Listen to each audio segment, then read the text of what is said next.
Wow. You know who's standing by? Our Fin Gómez. Fin Gómez. Thanks, Anthony. Appreciate you. Fin, let's bring you in here. Your top-line thoughts on this. I mean, it was expected, but what does this say about the Democratic Party in general? I mean, that's the big question here. El-Sayed doesn't identify as a Democratic socialist, he does not. but the establishment certainly was not for him. Yeah, that's absolutely right. He ran this sort of insurgent campaign, if you will, bucking the establishment. The anti-incumbent rhetoric is really big, really strong.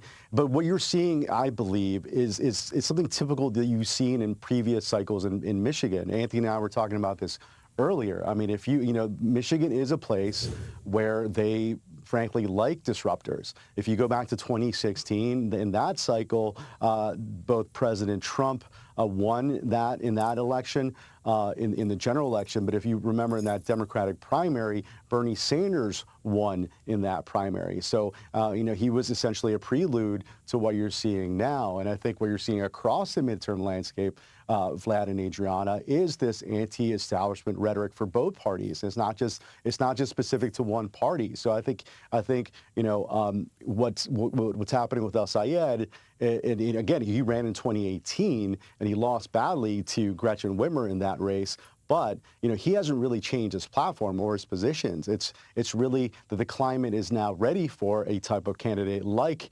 El-Sayed. That's what his supporters say. Look, at the same time, I was speaking to some top Republicans as this news broke that we have officially called the race for El-Sayed. And they've said essentially that they feel great. This is who they wanted to face.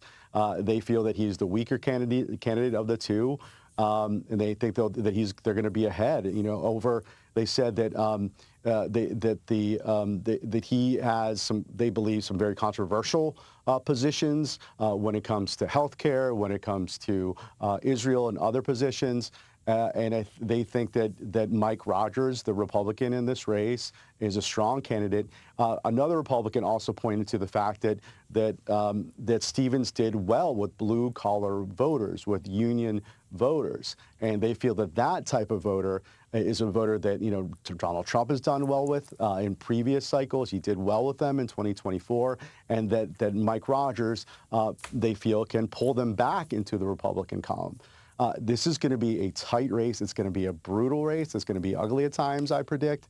But it will and it could determine. This is almost an absolute must-win for Democrats if they want to take back the Senate. That's why it's so crucial.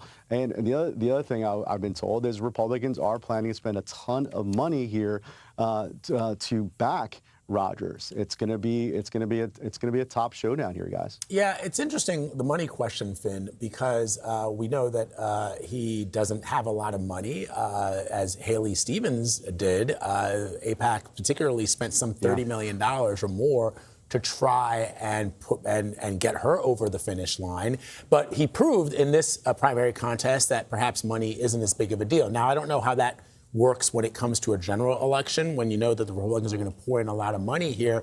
The question that I wanted to get to him at the end of our chat on CBS Mornings was the label that Republicans have been using when it comes to Democratic socialists in general, which is that they're communists, or they're hardcore socialists in the style of Joseph Stalin, and how Dr. El-Sayed would convince those moderate, independent-minded Democratic voters to come to his side, because he is not what they're suggesting. Does he have an uphill battle for that, not in addition to the money?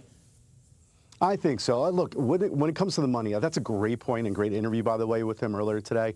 But that's a great point on money. He was outspent 9-1 by by Stevens and Stevens supporters. You know, a lot of that money came from outside groups like AIPAC and others. $60 million overall was spent in this, and probably more.